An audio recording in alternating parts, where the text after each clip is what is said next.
The cycle Frontier is the second shameless attempt by German developer Yager to capitalize on a gaming trend, from breaking new ground with Spec Ops The Line to reincarnating a failed project into a Tarkov Lite. To be fair, there is a gap in the market for a more streamlined and arcadey extraction looter shooter, something more friendly to casual players that just offers some dumb fun. The issue is that I don't think the cycle is necessarily trying to fill that gap, and because of it I do worry about its longevity. This was the same problem with the original cycle. While it wasn't a bad game, it didn't have enough to differentiate itself from the competition. Frontier has the potential to be something really special, but a lack of focus and a fairly weak gameplay loop is what is truly holding it back and what I wanted to explore. But it's not all bad. I think there are many great things to say about the cycle. It's just that if they don't keep consistently and quickly improving it, the cycle could fade into complete obscurity and bankrupt the company. Anyway, in the cycle Frontier, you play as a prospector sent to scavenge for supplies on Fortuna 3, a hostile planet rich in resources, alien monsters, and mysterious force fields keeping you from walking forward. But oh no, here comes the cycle and it's cycling all over the place. So you got two options: either you find cover, select the sitting down emote and admire the iconic indoor rain, or you can run outside hoping that you will have enough stamina to not get blasted by lean-induced lightning.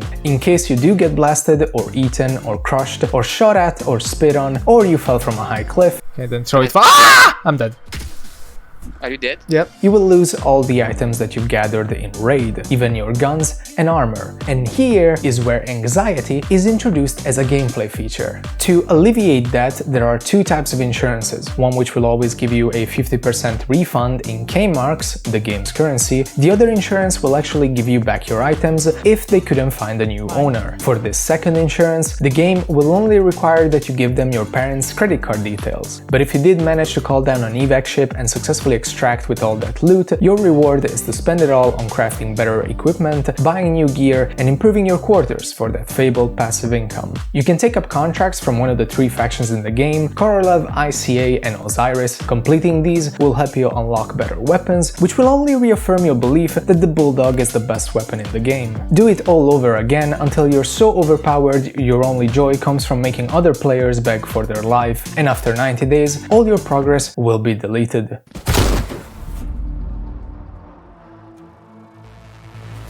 So, if you've already played Hunt or Tarkov, you know what this game is like. You get yourself a gun, an armor, a backpack, some ammo, some meds, maybe a few homemade pipe bombs, and you're ready to go. The one amazing thing about the cycle is that you can get in and out of a raid anytime that you want. No waiting 5 minutes for the assets to load, no waiting 5 minutes to have enough players to start a match. I absolutely love this. Same thing with the extractions. You get to one of the two marked areas, you call down your evac ship, and you can also use other players' evac ships. You have like a minute to get into it, boom, you extract. It's a great system.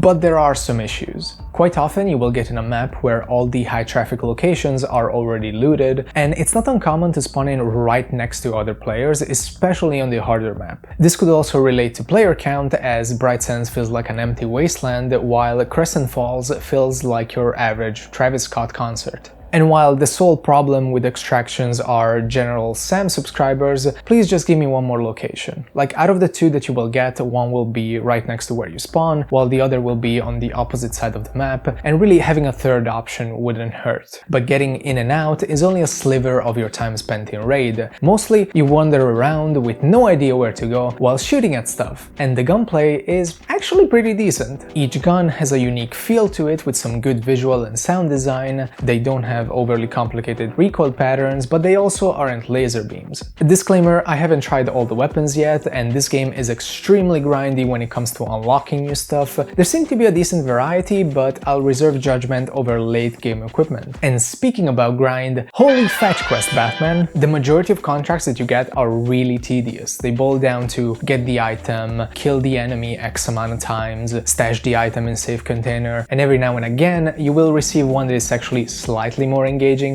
but honestly they get super repetitive super quickly. But even if they were more varied, the rewards you receive for completing a contract just don't seem worth the effort. Really, my number one issue with the cycle, and what I'm slowly getting at, is that the core gameplay loop is not engaging enough because of a mixture of weak missions, lack of enemy variety, and a fairly small and poorly balanced loot pool. This last thing might seem trivial, but when I think about it, one of my key motivators to keep playing Tarkov is the thrill and satisfaction that you get from finding a rare item and successfully extracting without shitting my diapers, so that, unlike real life, I can keep hoarding wealth. Whenever I die in the cycle, it never feels like it matters much. I'm usually more upset about wasting time more than anything else. Outside of a few items that spawn based on RNG, they're minerals. most of it's fairly easy to come by once you know where to look. Similarly to Tarkov, they also made some special locations that are only accessible if you find the right keycard for it, and most of these rooms will feel really underwhelming. Some of them will have rare weapons or armor, but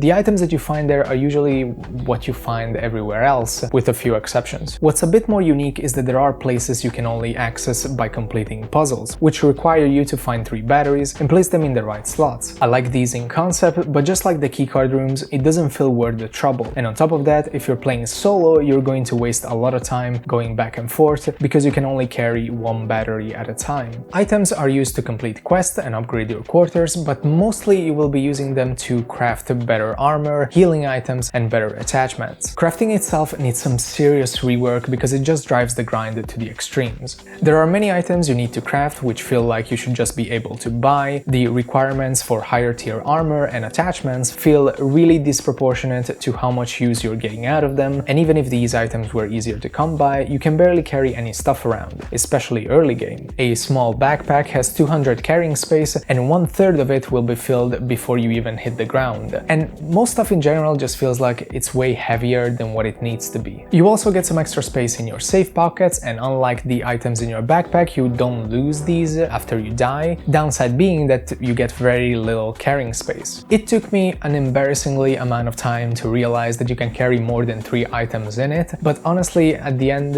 I just used it for keycards and stims. While it's a minor inconvenience, I really wish they would just make a separate keycard holder, because as is right now, they each take up a slot and they just end up cluttering the inventory. And since I'm talking about bad UI, there are many quality of life improvements that should be made to make the UI more bearable, starting with let me access the traders from the menu, please.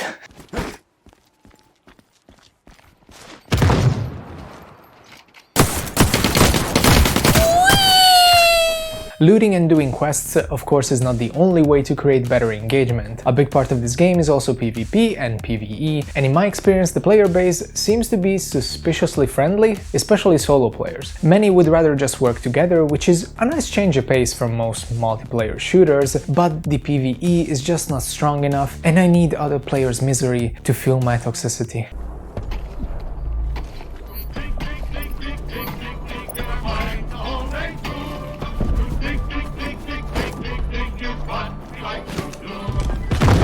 There seems to be an endless debate among the dozens of people still playing this game on whether or not creating a separate queue for solo and squads would benefit the game. And while there are good arguments to be made on both sides, in my opinion, they fucked it up from the start. With its current weapon and armor balance, this game should have never given you the option to play solo. Unlike its competitors, the time to kill is somewhat longer, which I love. It can make the PvP really interesting, but this also creates a new set of problems. In Tarkov, it doesn't matter how much money someone spends on gear, because he might still die to a naked rat with a Makarov or a Scav. In the cycle, however, if your opponent is wearing no helmet, it takes about 5 headshots with the cheapest pistol to get a kill. Unlocking better equipment, I already mentioned, takes more time and resources, which also means that solo players can't really trade off more expensive kits for a better chance at survival. Players with higher tier weapons will always have a massive advantage over people with lower armor. Because of these, the PvP between solos and squads is really unbalanced, and while some solo players might like that little bit of extra challenge, it's clear to me with the PvE that the devs are pushing for more team-based gameplay because it it takes forever to kill some of them solo. There are currently 5 enemy types in the game, each having a tougher, recolored version. They tend to aggro easily, they will chase you around for miles, and they all pretty much seem to act the same. If I'm right in thinking that devs are pushing for more team-based gameplay, not only do they need more varied enemy types, but also more intelligent AI, because as is, they will basically rush you and you shoot them in the glowy spots, which is not helped by the fact that you can't walk 10 steps without finding a new cluster of enemies. So to summarize, I understand they want to be inclusive for a better chance of nurturing a player base, but by trying to make everyone happy, they're making no one happy. This is not a game that's really for solo players or for people that prefer PvE over PvP. And even if you do prefer the latter, another huge issue with the game is currently the amount of hackers. Now, personally, I've only had one encounter with someone who was blatantly cheating, but I wanted to mention it because it seems to affect a lot of the player base, and it's something that definitely needs to be addressed by the devs. Rats. They run rampant in the courtyards, spill out of doors, tumble downstairs. When they die, they're born as rats. When a rat dies, it's born as us humans. And rats can urinate anywhere. I didn't play much of the original cycle, but what I do remember is that movement felt much more fluid. You had a jetpack, your character was much faster, and you could slide around for days. And it really feels like the maps designed for Frontier had the old movement style in mind, especially because of how much they focus on verticality. Since you don't have a jetpack and the movement is much more sluggish, the maps end up feeling like a series of tubes instead of actual open areas that you can explore however you like. Jumping and mantling feels really inconsistent and takes some getting used to. This was so bad at launch that they had to instantly change it, which now it's slightly better, but there are often ledges that look like you should be able to climb, but you just can't. Frontier is out now, so I don't expect them to go back to the original movement system, but I do hope they take it more into account when they design their next map. Another weird decision for me is why they chose to have Bright Sands be the easier map, because a lot of people are going to start with that. Crescent Falls would give a way better first impression. The harder map not only has better designs, points of interest, but it feels more open than Bright Sands.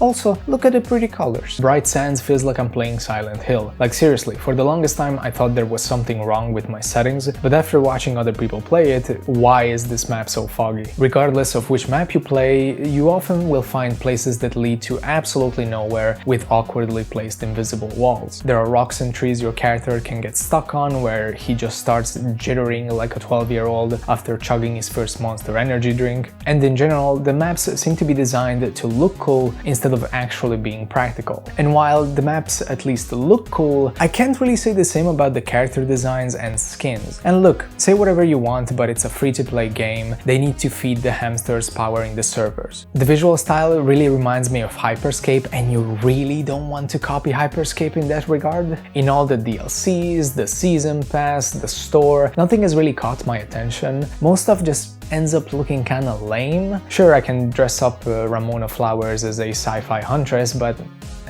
say whatever you want about the pricing of Valorant skins, but that game at least often makes me go, maybe I don't need bread this month.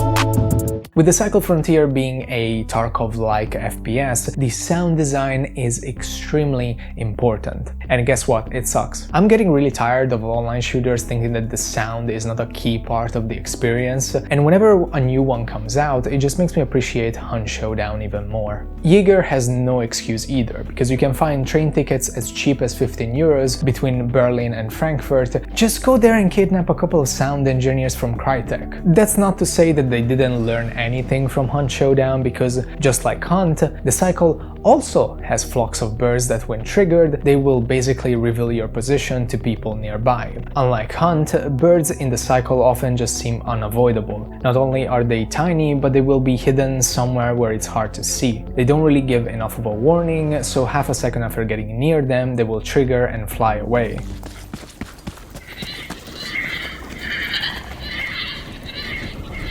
They also seem to be everywhere, and if that wasn't bad enough, somebody at Yager thought it would be a good idea to have the birds flapping sound effect be extremely similar to other players' footsteps. There also seem to be some consistent audio bugs, like grenades not making any sound on impact, or enemy sounds cutting out when they start barfing. But I don't want to just criticize the audio, because there are a few things that it does get right. The game can actually be really immersive sometimes. You can hear alien creatures in the distance, the sound of meteors hitting the ground, things like radio towers going off, and the sound of the storm itself, it just sounds great. They also have a pretty banger main menu song, not as good as Hunt Showdown, but still, good try.